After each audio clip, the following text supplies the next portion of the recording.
Selamat pagi, siang, sore, atau malam. Bertemu lagi dengan saya, Dewa Ngakan Gede Wahyu Mahatmaputra, pada mata kuliah Hukum dan Etik Kesehatan. Pada topik kali ini, saya akan membahas mengenai hukum dan etik di layanan kesehatan dan rumah sakit. Baik, langsung saja kita masuk kepada materi. Yang pertama adalah mengenai definisi dari hukum dan definisi dari etik. Definisi hukum menurut Kamus Besar Bahasa Indonesia adalah sebuah peraturan ya, resmi yang mengikat dan dibuat oleh pemerintah. Jadi hukum di dunia kesehatan atau di rumah sakit khususnya itu adalah peraturan yang resmi dan mengikat untuk setiap orang yang bekerja di rumah sakit atau pasien dan orang yang berada di rumah sakit tersebut. Dan dibuatnya oleh rumah sakit atau dalam hal ini adalah Kementerian Kesehatan. Hukum juga dapat diartikan sebagai sebuah undang-undang atau peraturan ya, yang mengatur tentang bagaimana tata kelola dan bagaimana kegiatan atau bagaimana proses pelayanan kesehatan khususnya di rumah sakit. Lalu hukum juga dapat dikatakan sebagai sebuah patokan. Jadi patokan di sini adalah sebuah pedoman atau sebuah acuan dalam melaksanakan setiap kegiatan, setiap pelayanan kesehatan, khususnya di rumah sakit. Menurut Kamus Oxford, ya, law is the whole system of rules. Nah, jadi sebuah sistem yang menyeluruh, ya, yang berisi tentang peraturan yang harus dipatuhi. Dalam hal ini harus dipatuhi di rumah sakit. Lalu pengertian yang kedua, one of the rules that control an organization. Jadi hukum di rumah sakit ya, itu harus mengatur dan mengendalikan rumah sakit, baik itu secara kinerjanya atau proses atau proses layanan kesehatan di rumah sakit. Itu definisi dari hukum. Lalu kita masuk ke definisi etik. Ya, etik menurut Kamus Besar Bahasa Indonesia adalah sebuah asas atau nilai yang berhubungan dengan akhlak. Ya. Lalu yang kedua, nilai dari benar atau salah sebuah tindakan. Jadi etik di sini lebih kepada akhlak, ya, lebih kepada tata krama atau dalam hal ini adalah sebuah nilai apakah hal tersebut benar atau salah.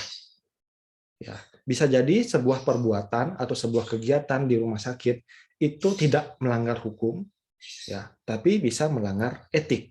Ya, karena etik itu lebih ke arah tata krama atau sopan santun dalam bermasyarakat atau dalam berkegiatan atau berpelayanan kesehatan di rumah sakit. Menurut Kamus Oxford, etik is a moral principles yang that control or influence person's behavior. Artinya adalah etik itu sebuah prinsip moral. Ya, moral itu terkait dengan benar atau salah, ya, yang mengendalikan atau mempengaruhi perilaku seseorang atau perilaku tenaga kesehatan, perilaku struktur organisasi atau perilaku dari pasien yang ada di rumah sakit. Itu definisi etik di layanan kesehatan atau etik di rumah sakit. Lalu kita lihat beberapa landasan hukum yang terdiri dari undang-undang dan peraturan yang berlaku atau ada di rumah sakit. Yang pertama, ada undang-undang tentang praktik kedokteran, Undang-Undang Nomor 29. Ya, nanti teman-teman bisa mengklik link ini, nanti akan terhubung ke tempat mendownload undang-undang tersebut. Jadi teman-teman nanti bisa membaca dan menelaah lebih dalam tentang Undang-Undang Nomor 29 tahun 2004 ini. Dasar dari undang-undang ini diterbitkan adalah adanya upaya pembangunan kesehatan yang menyeluruh. Ya, itu yang pertama. Lalu dasar yang kedua adalah kesehatan itu merupakan hak azazi setiap manusia. Ya. Lalu yang ketiga, undang-undang ini keluar atau dasarnya berdasarkan pada praktik kedokteran itu merupakan inti dari setiap pelayanan kesehatan. Ya. Lalu yang keempat, dasarnya adalah undang-undang ini digunakan sebagai sebuah perlindungan dan kepastian hukum bagi dokter, ya, bagi pasien, dan bagi institusi atau fasilitas layanan kesehatan.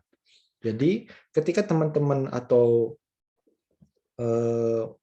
orang yang bekerja di rumah sakit itu mengikuti undang-undang ini, artinya dia mendapat perlindungan dan kepastian hukum. Jadi jangan dianggap hukum ini sebagai sebuah aturan yang menyeramkan, menakutkan, atau justru menyusahkan bagi tenaga kesehatan atau bagi pasien atau bagi institusi layanan kesehatannya. Ya, jangan berpikir seperti itu. Ya, karena hukum ini justru memberikan perlindungan dan kepastian. Ya, bagaimana contohnya ya? Jadi contohnya ketika kita bekerja, ketika kita beraktivitas sesuai dengan hukum atau sesuai dengan undang-undang praktik kedokteran ini, maka kegiatan tersebut atau usaha atau layanan kesehatan tersebut akan dilindungi dari hukum, ya, terlindungi oleh hukum. Sehingga jika terjadi suatu masalah, terjadi suatu konflik atau terjadi suatu ketidaksesuaian atau mungkin terjadi suatu gugatan begitu, pihak rumah sakit atau pihak tenaga kesehatan itu akan terlindungi. Kenapa? Karena dia sudah menjalankan tugasnya, menjalankan pekerjaannya sesuai dengan undang-undang ini. Ya, jadi undang-undang ini sebuah perlindungan bagi dokter, tenaga kesehatan lain, dan bagi institusi dan pasien. Jadi tidak usah takut ketika teman-teman atau dalam hal ini mungkin pasien atau pasienkes sudah melakukan pekerjaannya, sudah melakukan pelayanannya sesuai dengan undang-undang ini, maka akan dilindungi secara hukum. Begitu. Ya. Dalam undang-undang praktik kedokteran ini ada 12 hal yang diatur. Yang pertama itu mengenai definisi dan ketentuan umum. Ya, lalu yang kedua tentang asas dan tujuan. Yang ketiga tentang Konsil Kedokteran Indonesia. Lalu yang keempat tentang standar pendidikan profesi bagi dokter dan dokter gigi. Lalu ada yang kelima, atau bagian yang kelima itu ada pendidikan dan pelatihan kedokteran. Yang keenam ada peraturan yang menyatakan bahwa setiap dokter itu harus memiliki STR. Ya. Yang ketujuh ada peraturan mengenai surat izin praktik. Yang kedelapan ada mengenai tentang disiplin dokter dan dokter gigi terkait dengan keluhan, pengaduan, sengketa, dan lain-lain. Lalu yang kesembilan ada peraturan mengenai pembinaan, siapa yang berhak melakukan pembinaan dan pengawasan. Lalu yang ke-10 ada terkait dengan ketentuan pidana atau hukum jika terjadi suatu pelanggaran. Lalu yang ke-11 ada ketentuan peralihan, dan yang terakhir ada ketentuan penutup. Itu Undang-Undang Nomor 29 Tahun 2004 tentang praktik kedokteran. Lalu kita lanjut ke undang-undang berikutnya. Undang-undang berikutnya tentang rumah sakit. Ini Nomor 44 Tahun 2009.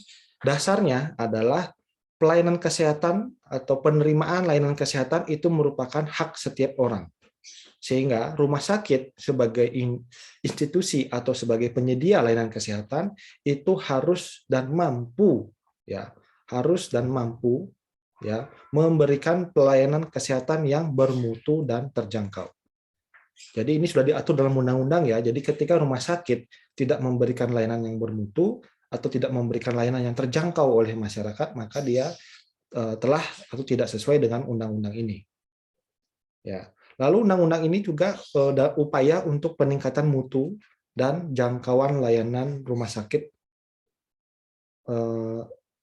untuk diberikan kepada masyarakat. Itu terkait dengan undang-undang dasar dari Undang-Undang Nomor 44 Tahun 2009. Lalu kita lihat hal apa saja yang diatur dalam undang-undang ini. Yang pertama ada ketentuan umum, ini berisi tentang definisi-definisi terkait dengan peraturan ini. Lalu tentang azas dan tujuan, lalu ada tugas dan fungsi, lalu ada tanggung jawab pemerintah, dalam hal ini tanggung jawab Pemda, Pemprov, ya, atau pemerintah pusat dalam pengelolaan rumah sakit. Ya. Lalu ada persyaratan umum, ya, mulai dari lokasi, bangunan, prasarana, SDM, kefarmasian, dan peralatan untuk menjalankan sebuah rumah sakit. Lalu yang keenam, ada jenis dan klasifikasi dari rumah sakit. Yang ketujuh ada tentang perizinan. Lalu yang kedelapan ada kewajiban kewajiban dan hak dari rumah sakit dan pasien. Ya. Lalu yang kesembilan ada peraturan mengenai penyelenggaraan mulai dari struktur organisasi, pengelolaan klinik, tentang akreditasi, jejaring, sistem rujukan, patient safety, dan hukum terkait di rumah sakit. Ya. Lalu ada tentang pembiayaan, aturan tentang pembiayaan, lalu ada aturan tentang pencatatan dan pelaporan di rumah sakit. Ya. Lalu ada pembinaan dan pengawasan, siapa yang berhak membina, siapa yang berhak mengawasi dari kinerja atau dari proses kegiatan yang ada di rumah sakit. Lalu ada ketentuan pidana atau ketentuan yang mengatur tentang pelanggaran atau hukum yang diberikan ketika melanggar aturan ini. Ya. Lalu ada ketentuan peralihan dan ada penutup. Ini adalah isi atau ini adalah poin-poin yang ada dalam Undang-Undang Nomor 44 Tahun 2009 tentang rumah sakit. Kita lanjut ya ke undang-undang berikutnya. Lalu di rumah sakit itu ada Undang-Undang Nomor 24 Tahun 2011 tentang BPJS. Namun sekarang sudah diubah menjadi atau sudah digabung menjadi Undang-Undang Nomor 11 Tahun 2020 tentang Cipta Kerja. Jadi undang-undang tentang Badan Penyelenggara Jaminan Sosial itu sudah masuk ke dalam undang-undang Cipta Kerja ini. Ya. Dasarnya adalah jaminan sosial nasional itu merupakan program negara untuk memberikan kepastian perlindungan dan kesejahteraan sosial bagi seluruh peserta dari jaminan sosial ini. Ya. Lalu jaminan sosial ini perlu dibentuk sebuah badan ya yang mengelola dengan prinsip gotong royong, ya, prinsip nirlaba, artinya adalah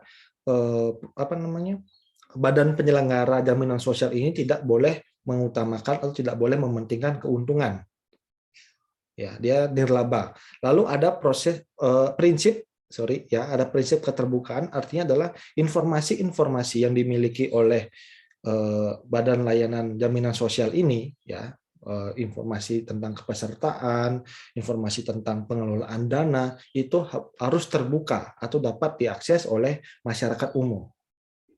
Ya, lalu prinsipnya juga harus hati-hati, ya, akuntabilitas atau dapat dipertanggungjawabkan, portabilitas, ya, dan kepesertaannya ini bersifat wajib.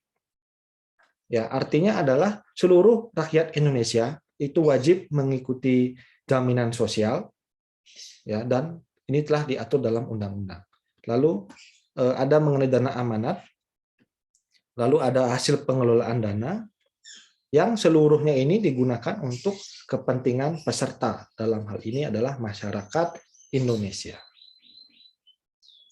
Lalu apa saja hal-hal yang diatur dalam undang-undang ini? Undang-Undang Nomor 24 Tahun 2011 tentang BPJS, ada 18 hal yang diatur. Yang pertama mengenai ketentuan umum, definisi, azas dan prinsip dan lain-lain. Ya. Lalu ada pembentukan dan ruang lingkup dari BPJS ini. Lalu ada status dan tempat kedudukan. Lalu ada fungsi, tugas, wewenang, hak dan kewajiban dari BPJS. Ya. Lalu ada aturan mengenai pendaftaran peserta dan mekanisme pembayaran iuran. Lalu ada struktur organisasi, lalu ada persyaratan, tata cara pemilihan dan penetapan, dan pemberhentian anggota dewan dan pengawas, dan termasuk direksi dari BPJS ini. Ya. Lalu ada pertanggungjawaban, ini terkait dengan hierarki laporan pertanggungjawaban dari BPJS ini. Lalu ada pengawasan, siapa yang nanti berhak mengatur tentang BPJS, lalu ada informasi aset, ya, lalu ada pembubaran. Jika BPJS ini dibubarkan, maka harus memenuhi syarat-syarat yang ada di poin nomor 11 ini. Lalu ada penyelesaian sengketa, lalu ada hubungan dengan lembaga lain, ya, keterkaitan BPJS dengan lembaga-lembaga lain dalam upaya untuk menyediakan layanan jaminan sosial. lalu ada larangan atau hal-hal yang tidak dibolehkan dalam BPJS ini, lalu ada ketentuan pidana atau ketentuan hukum jika terjadi pelanggaran, ada ketentuan lain, ketentuan peralihan, dan ketentuan penutup. Itu adalah 18 poin atau 18 hal yang dibahas dalam Undang-Undang Nomor 24 tahun 2011 tentang BPJS. Lalu undang-undang yang terakhir yang ada di rumah sakit, ya, itu adalah Undang-Undang Nomor 36 tahun 2014 tentang tenaga kesehatan. Ya, dasarnya dari undang-undang ini adalah tenaga kesehatan itu memiliki peran penting. Ya, tenaga kesehatan memiliki peran penting untuk meningkatkan kualitas layanan. Ya, kualitas layanan kesehatan kepada masyarakat atau kepada pasien. Lalu kesehatan itu merupakan sebuah hak asasi manusia, sehingga penyelenggaraan upaya kesehatan itu harus dilakukan atau dilaksanakan oleh tenaga kesehatan yang bertanggung jawab, memiliki etik, moral, dan keahlian, serta kewenangan yang harus secara terus-menerus ditingkatkan mutunya atau ditingkatkan kualitasnya. Ya, jadi yang terakhir, dasar terakhir adalah untuk memenuhi hak dan kebutuhan kesehatan dari masyarakat. Ya, sehingga pemerataan layanan itu mendapatkan perlindungan dan kepastian hukum. Artinya adalah pemerataan layanan kesehatan itu sudah dijamin, sudah diatur, dan sudah pasti, ya, karena diatur oleh hukum. Itu terkait dengan Undang-Undang Nomor 36 tahun 2014. Kita lihat apa saja yang diatur dalam undang-undang ini. Yang pertama ada ketentuan umum dan definisi-definisi terkait dengan istilah-istilah yang ada di undang-undang ini. Lalu yang kedua ada tanggung jawab dan wewenang. Ya, tanggung jawab dan wewenang pemerintah, dalam hal ini pemerintah pusat, pemerintah provinsi, dan pemerintah daerah. Ya, lalu ada kualifikasi dan pengelompokan SDM atau sumber daya manusia di bidang kesehatan. Jadi yang mana masuk tenaga medis, yang mana termasuk tenaga non medis.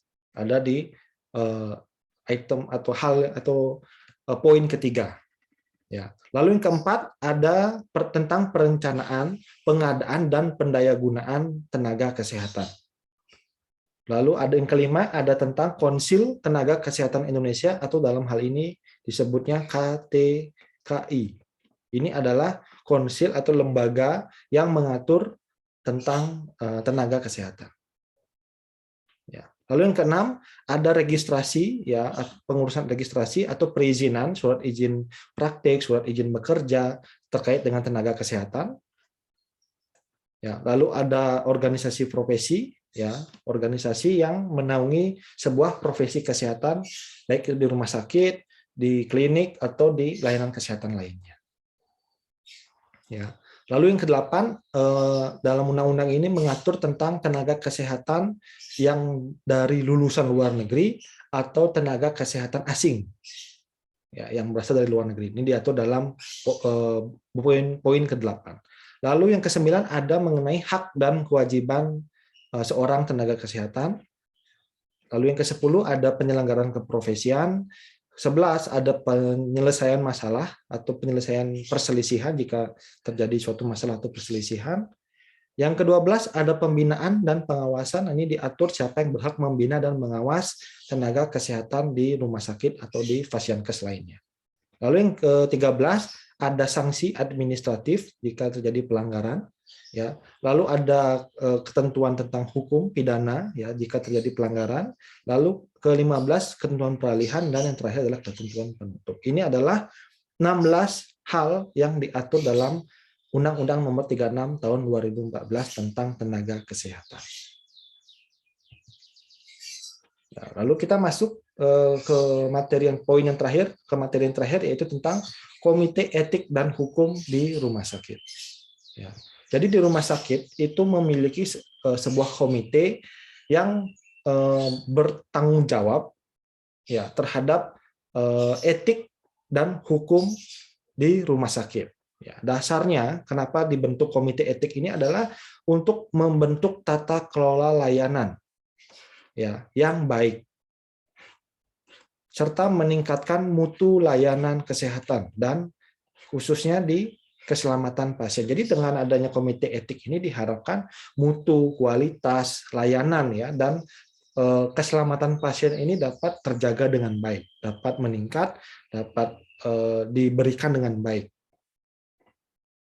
Ya. Lalu yang kedua, karena pelayanan kesehatan di rumah sakit ini sangat kompleks, ya sangat-sangat rumit, sangat-sangat banyak faktor, sangat-sangat banyak hal yang mempengaruhi, maka cenderung menimbulkan permasalahan, ya baik antara pasien, rumah sakit dan atau tenaga kesehatannya. Ini sering terjadi konflik, sering terjadi masalah, sering terjadi saling tuntut, saling menggugat. Nah, untuk melindungi atau menjaga hal tersebut supaya tidak terjadi masalah yang lebih rumit, masalah yang lebih besar, maka hal tersebut ya permasalahan tersebut akan ditengahi atau akan diselesaikan oleh komite etik ini. Ya, itu fungsi atau itu salah satu dasar kenapa komite etik dan hukum ini ada di rumah sakit. Ya. Apa yang diatur? Nah, yang diatur dalam Undang-Undang Komite Etik dan Hukum di Rumah Sakit ada tentang ketentuan umum dan definisi-definisi dari istilah-istilah yang ada di dunia etik dan hukum di rumah sakit.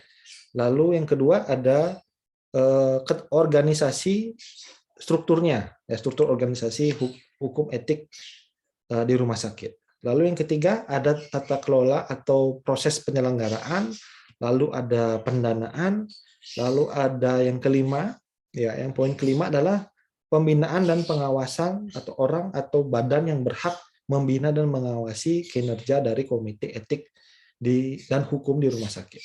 Lalu yang keenam ada ketentuan peralihan dan ketentuan penutup. Ini adalah 7 hal atau 7 poin yang diatur dalam Undang-Undang Komite Etik dan Hukum di Rumah Sakit.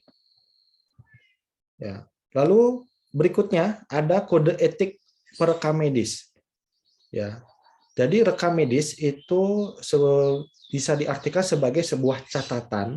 Ya, rekam medis itu adalah sebuah catatan yang berisi tentang biodata pasien, diagnosa, anamnesis, pemeriksaan, dan lain-lain. Ya, baik itu data biodata, data sosial, data keuangan pasien yang didapatkan selama pasien tersebut berada atau selama pasien tersebut mendapat layanan di rumah sakit. Ya, jadi ketika pasien itu mendapat layanan, mendapat pemeriksaan, pengobatan di rumah sakit, maka seluruh kegiatannya itu akan dicatat dalam rekam medis. Sehingga rekam medis ini selain bernilai administratif, dia juga bernilai hukum. Ya, jadi isi di dalam rekam medis itu sangat-sangat rahasia. Ya, jadi orang yang tidak berkepentingan tidak boleh mengetahui atau tidak boleh membaca isi rekam medis karena itu sifatnya konfidensial atau rahasia kedokteran. Ya, jadi ya siapa yang berhak? Yang berhak membaca isi, yang berhak membaca rekam medis itu hanya dokter. Dokter pun dokter yang melayani pasien tersebut. Ya, yang lainnya adalah tenaga kesehatan, mungkin ada perawat atau mungkin radiolog atau bagian laboratorium yang melayani pasien tersebut.